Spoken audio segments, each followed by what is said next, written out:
চা শ্রমিক ভাইদের যেই দাবি এবং যে আন্দোলন করা গড়ে তুলেছেন তাদের বেতন বৃদ্ধি করার ব্যাপারে, সেই দাবির সাথে আমি কত সময়ের আওয়ামী লীগের যে কর্মকাণ্ড সেটা যদি বিবেচনা করি, অবশ্যই কোনোভাবেই দ্বিমত থাকার কথা নয়।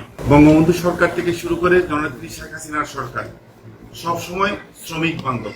এই চা শ্রমিক থেকে শুরু করে সমস্ত দেশের খেটে খাওয়া মানুষের পক্ষে রাজনৈতিক দলের নাম আম জনতার পার্টি আওয়ামী লীগ। এই আওয়ামী লীগ সবসময় আপনাদের সুখে দুঃখে পাশে থাকার চেষ্টা করেছে। আমরা যারা ক্ষুদ্র রাজনৈতিক কর্মী, আমরাও চা শ্রমিকদের সাথে বা সমস্ত শ্রমিক শ্রেণীর সাথে, এই সনাতন ধর্মের মানুষদের সাথে অত্যন্ত এই দুর্বল যারা অবস্থানে রয়েছেন তাদের পাশে থেকে সবসময় তাদেরকে সহযোগিতা করার চেষ্টা করে গেছি এবং আজকের দিন পর্যন্ত সেটা করে আসছি। যেমন বঙ্গবন্ধু সরকারের আমলের ইতিহাস সেটা বলতে গেলে সময় সাপেক্ষ ব্যাপার। আমরা সেই বিষয়ে আপনারা খুব ভালোভাবেই জানেন, আপনারা সবই জানেন। আমি মনে করি জননেত্রী শেখ হাসিনার সরকার আরো অনেক বেশি অধিকতর সহযোগিতার হাত আপনাদের জন্য বাড়িয়েছেন। ক্রান্তিকালীন যে 5,000 টাকা করে আপনাদেরকে জননেত্রী শেখ হাসিনা দিচ্ছেন, আমি মনে করি গত সময়ে কোনোদিনও কোনো সরকার সেটা চিন্তাও করেন নাই। এটা সারা বাংলাদেশের শ্রমিক শ্রেণী বা চা শ্রমিকদের হাতে তুলে দেওয়া মানে বাংলাদেশ সরকারের কত বড় একটি এই অ্যামাউন্ট দিতে হয় সেটা নিশ্চয়ই আপনি সহজেই আপনারা সহজেই বুঝতে পারেন। কেন? আপনাদের জীবনমান, আপনাদের সন্তান, আপনাদের ভবিষ্যৎ যেন সুন্দর হয় সেই জন্য করে যাচ্ছেন। আপনারা যে দাবি রেখেছেন সেই দাবির প্রতি আমাদের কোনো দ্বিমত থাকার কথা নয়। কিছু কিছু বিষয় আপনাদের সাথে আমরা যদি পরামর্শ করি, নিশ্চয়ই একটা সমাধানের রাস্তায় আমরা আসতে পারবো। শ্রমিকরা ভালোভাবে তাদের সন্তানদের ভালো শিক্ষা দিক, ভালোভাবে চলুক, ভালো সুন্দর জীবনযাপন করুক, তার জন্য যেটুকু সহযোগিতা করা দরকার আমরাও আমাদের পক্ষ থেকে নিশ্চয়ই আপনাদের জন্য করে দেবো। কিন্তু আমাদের আস্থার ঠিকানা হলো এই বাংলাদেশের, আমি মনে করি দল বল নির্বিশেষে। রাজনীতির কারণে অনেকে বিপক্ষে কথা বলেন, কিন্তু আমি মনে করি জননেত্রী শেখ হাসিনার যে পদক্ষেপগুলি, জননেত্রী শেখ হাসিনা এই বাংলাদেশের মানুষের ভাগ্য উন্নয়নে যে পদক্ষেপগুলি নিচ্ছেন, কেউ কোনো বিরোধী দল বলেন, এই দল বলেন, সেই দল বলেন, কেউ তার বিপক্ষে কথা বলার সুযোগ নাই বা সেরকম কোনো স্পেস তিনি দেন না যে এটা ভুল হয়ে গেছে বা বিপক্ষে কথা বলার সুযোগ আছে, সেরকম নাই। তারপর রাজনৈতিক কারণে অনেক কথা অনেকে বলে, সেটা রাজনীতি। আমি মনে করি গতকালকে জননেত্রী শেখ হাসিনা আপনাদের জন্য একটি নির্দিষ্ট স্যালারি করে বেতন নির্ধারণ করে সিদ্ধান্ত দিয়েছেন। বাংলাদেশ আওয়ামী লীগের সভাপতি, বাংলাদেশের মাননীয় প্রধানমন্ত্রী, তিনি আপনাদের অত্যন্ত বান্ধব, অত্যন্ত কাছের মানুষ হিসাবে আপনাদের জন্য যে সিদ্ধান্তটি নিয়েছেন, সেটা এই অবস্থায় আপনাদের যারা মালিক পক্ষ রয়েছেন তাদের কথা আপনাদেরকে বিবেচনা করতে হবে। এই বাগান যারা পরিচালনা করেন তারাও আপনাদের ভাই, আপনাদের বন্ধু। আপনারা সেটা কাজ করেন, সেখান থেকে যে অর্জন সেটাও দেশের কাজে লাগে। তো আপনারা যদি আমাদেরকে একটা সমাধানের ব্যাপারে আপনাদের কি পদক্ষেপ আছে সে ব্যাপারে যদি একটু জানাতেন, আমরা আপনাদের সাথে শেয়ার করতাম। আমি ফটিকছড়ির ব্যাপারে আপনাদের সাথে কথা বলছি। ফটিকছড়িও চা বাগানের জন্য বৃহৎ একটি অংশ, 17টি চা বাগান এখানে আছে। এখানে হাজার হাজার আমাদের শ্রমিক ভাইয়েরা আছেন, তাদের পরিবার সহ লাখো লাখো মানুষ এখানে বসবাস করেন। তাদের সামনে আপনাদের কি পরিকল্পনা আছে? আপনি সভাপতি নিরঞ্জননাথ মুন্ডু, আপনি জিতন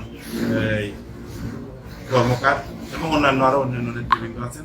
পার্টি অফিসে ফটিকছড়ি উপজেলা সাধারণ সম্পাদক, আওয়ামী লীগের সাধারণ সম্পাদক আলহাজ আজিমুদ্দিন সাহেবের আহ্বানে আমরা পার্টি অফিসে চট্টগ্রাম ঘুরি প্রতিনিধিত্বকারী 17টি চা বাগানের নেতৃবৃন্দ উপস্থিত হয়েছি। আসলে আমাদের ওনার ডাকে আমরা সাড়া দিয়েছি। আজকে উপস্থিত আছেন আওয়ামী লীগের নেতৃবৃন্দ, আমি সবার নাম আমার জানা নাই, বলতে পারতেছি না। বিভিন্ন বাগান থেকে আগত পঞ্চায়েতবৃন্দ এবং সাধারণ সম্পাদক সহ এবং মিডিয়া সাংবাদিকবৃন্দ সহ সকলকে আমার আদাব ও নমস্কার। আসলে আজকে আমরা দীর্ঘ 2019-20 যে আমাদের 2 বছর অন্তর আমাদের চা শ্রমিকের একটা মজুরি নির্ধারণ করা হয়েছে। 2019-20 আমাদের মজুরি নির্ধারণ ছিল, তখন আমরা মালিক পক্ষ থেকে 102 টাকা বেতন ছিল 2018 সালে। 2019-20 এসে সেটা 18 টাকা বেড়ে 120 টাকা বেতন বৃদ্ধি হয়েছে। আমরা 2020-এর পরে 21-এর মানে 20 ডিসেম্বরে 31 তারিখ পর্যন্ত আমাদের ওই মেয়াদ শেষ, মানে যেটা 120 টাকা বেতন বৃদ্ধি। এরপরে আমরা আরেকটা ডিমান্ড দিছি বিসিএস অর্থাৎ মালিক পক্ষকে আমরা একটা দিছি ডিমান্ড সাবমিট করছি। সেখানে আগে 2019-20 ছিল 260 টাকা, মানে আমাদের দৈনিক বেতন দিতে হবে 260 টাকা একটা ডিমান্ড ছিল। এর পরবর্তীতে 2019-20 ডিমান্ড 120 টাকা, যখন আমরা বেতন উন্নত হয়েছে তখন এর পরবর্তীতে আমরা ডিমান্ড দিয়েছি 300 টাকা, তার মানে 2021-22 তখন ওই 120 টাকা বেতন, যে বেতনটা আমাদের ইয়া ছিল ওইটা 2020 সালে ডিসেম্বরে 31 ডিসেম্বর মাসে আমাদের এটা শেষ।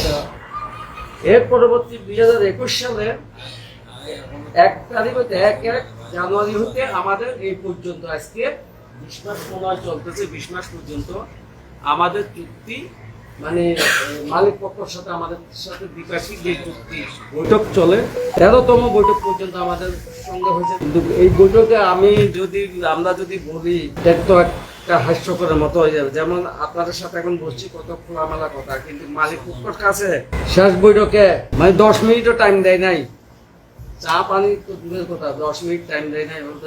সাইন করলে কথা 14 টাকা 12 টাকা সাইন করলে কথা, নাহলে সময় নাই আমাদের কাছে।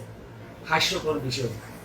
আমরা কি চা শ্রমিক কি এত নগণ্য কাজ করতেছি, এদের মানে কি আমাদের কোনো মূল্য নাই, আমাদের কোনো ইয়া নাই, মানে টেবিলে বসার সাথে সাথে আমাদের সময় নাই, আমাদের অনেক কাজ আছে, সাইন করবো 12 টাকা করলে পরে। এখন আমরা ডিমান্ড দিচ্ছি 300 টাকা। আমাদের 13তম বৈঠকের মধ্যে আসে কিনা, যখন অনেক ইয়া থাকে, এই মানে 20 দফা দাবি আমাদের আছে, সেখানে ইলেকট্রিসিটির জন্য লিখি, সেখানে লাকড়ির জন্য লিখি, সেখানে আমরা চা পাতার জন্য লিখি, সেখানে আমাদের বিভিন্ন সেক্টর, যেমন মহিলাদের গর্ভবতী মহিলাদের জন্য 4 মাস 6 মাসের জন্য লিখি, তা ইত্যাদি ইত্যাদি। এগুলি কিছু দাবি পয়েন্ট তুলে এগুলি সব কিছু মিলে আসে। যখন মজুরিতে আসে তখন তাদের মানে পেটের একটা জ্বালা যন্ত্রণা শুরু হয়ে যায় তাদের। তখন এরা এই করতে 13তম বৈঠকে এখন ওনারা বলছে আচ্ছা ঠিক আছে। আমরা বললাম যে গত বছর হচ্ছে যেভাবে আমরা 300 টাকা দাবি দিয়েছি, এখন আপনারা কি দিতে পারেন এটা আমাদেরকে বলেন, আমরা শ্রমিক দেখে যাই কিনা আগে আমরা ফিল্ডে বুঝানোর পরে তারপর আমরা আসি কিনা আপনাদের সাথে কথা বলি। আপনারা ওনারা বলতে ঠিক আছে আমরা 26 তারিখ আপনাদেরকে জানাবো। এখন 26 তারিখ ওনারা মালিক পক্ষরা ঠিকই মিটিং করছে, কিন্তু আমাদেরকে জানানো হয়নি। আমাদেরকে জানানো হয়েছে 29 তারিখ। 29 তারিখ জানাইছে কারা, সেন্ট্রাল কমিটিকে জানাইছে। 29 তারিখ সেন্ট্রাল কমিটিকে জানানোর পরে ওদের 14 টাকা আমরা দিতে পারবো। আপনারা 14 টাকা যদি হয় তাহলে আপনারা 1-2 তারিখে আসেন, এসে কোনো এগ্রিমেন্ট সাইন করেন। এখন 14 টাকা মানে তার অর্থাৎ আগের 120 আর 14 134 টাকা। এখন 134 টাকা দিয়ে যে এখন বর্তমান বাজারের আমাদের একবেলা খানা মানে বলছিলেন নিয়ে মানে সংখ্যা যে একটা বাচ্চা আছে লেখাপড়া, এবং যে আমাদের মানে একবেলা খানার পয়সাও আমাদের এটা হয় না। সুতরাং আমরা বলছি যে আমাদের এটা আমরা তো গ্রহণযোগ্য না, আমরা মানতে পারতেছি না। আপনারা টেলিফোনের মাধ্যমে কিভাবে আপনারা আমাদেরকে 14 টাকা দিবেন বলতেছেন।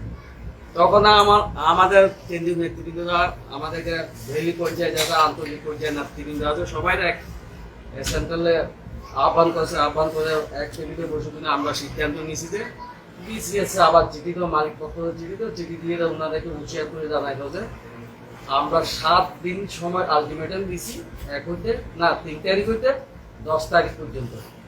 10 তারিখ পর্যন্ত আলটিমেটাম দাও, এর মধ্যে যদি ওনারা যদি আমাদের সঙ্গে সমঝোতা না বসে তাহলে আমরা সরাসরি বাগানে শ্রমিকরা আন্দোলন চলে যাবো। আমরা আর শ্রমিককে ধরে রাখতে পারবো।